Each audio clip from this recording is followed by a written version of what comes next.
لوگوں کا حساب اعمال کا وقت نزدیک آ پہنچا ہے اور وہ غفلت میں پڑے اس سے منہ پھیر رہے ہیں۔ ان کے پاس کوئی نئی نصیحت ان کے پروردگار کی طرف سے نہیں آتی مگر وہ اسے کھیلتے ہوئے سنتے ہیں۔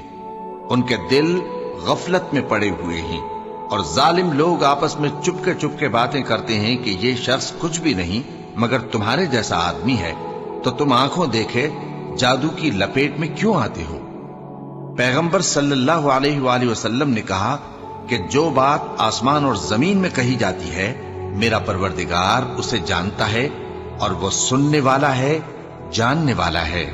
بلکہ ظالم کہنے لگے کہ یہ قرآن پریشان باتیں ہیں جو خواب میں دیکھ لی ہیں، نہیں بلکہ اس نے اس کو اپنی طرف سے بنا لیا ہے، نہیں بلکہ یہ ایک شاعر ہے۔